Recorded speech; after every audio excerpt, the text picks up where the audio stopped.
Imagine living where your bank charges you just to keep your money there. Strange, right? And what if, on top of that, the government floods the economy with cash, pumping in trillions like there's an endless supply? Yet, despite all that, prices barely rise, growth stays flat, and people save more than they spend. This isn't some far-off dystopia. It's Japan's reality. For decades, Japan has been navigating a bold economic experiment, pushing the limits of what most people thought was possible with money. What we're witnessing is a country trying to rewrite the rules of economics. And the big question is, will it actually work? Or is Japan just delaying the inevitable? To understand Japan's economic experiment, we need to go back to the 1990s when a major financial crisis hit the country.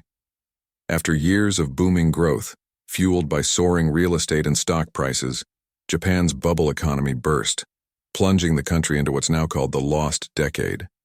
But it didn't just last a decade. Japan has spent nearly 30 years trying to get its economy back on track. At the time, this crash wasn't just a dip. It was a brutal collapse that shattered the confidence of businesses and consumers alike.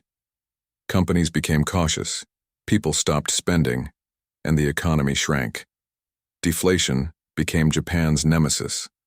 When prices go down, people delay purchases, thinking things will be cheaper tomorrow, which slows the economy even more. To break free from this vicious cycle, Japan started to experiment with economic policies that no one had ever tried on such a scale. In 2001, Japan took a radical step that would later be copied by countries around the world. They launched quantitative easing, QE, an unorthodox approach where the central bank buys government bonds to flood the economy with money. Imagine turning on a fire hose of cash and pointing it directly at the banks. The idea was simple. With all this extra money, banks would start lending, businesses would invest in growth, and consumers would spend more freely. But here's where things didn't go according to plan. Even with all this money swirling around, Japan's economy didn't kick back into gear. Inflation barely moved. People and businesses didn't start borrowing and spending as hoped.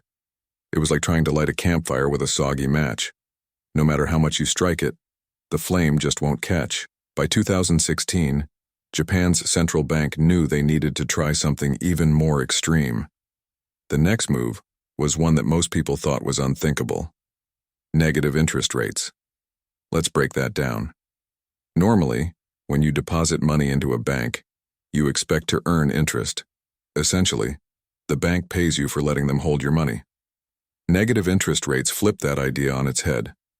In Japan, banks now had to pay the central bank to keep their money there.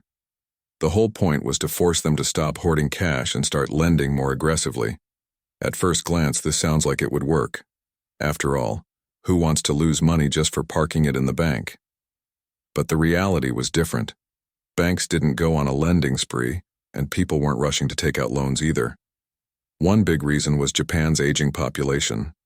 Older people, who tend to be more conservative with their money, weren't about to start borrowing to fuel a consumer boom. It was as if Japan had handed out the tools to kickstart the economy, but nobody was using them. This is where Shinzo Abe comes into the picture. When Abe became prime minister in 2012, he launched a bold plan to get Japan's economy moving again. He called it Abenomics, and it was based on three key strategies, or what Abe called 3 arrows: aggressive monetary policy, more QE, government spending, fiscal stimulus, and structural reforms to make Japan's economy more competitive.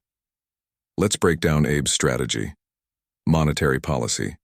The central bank kept buying government bonds, corporate debt, and even stocks, injecting even more money into the system.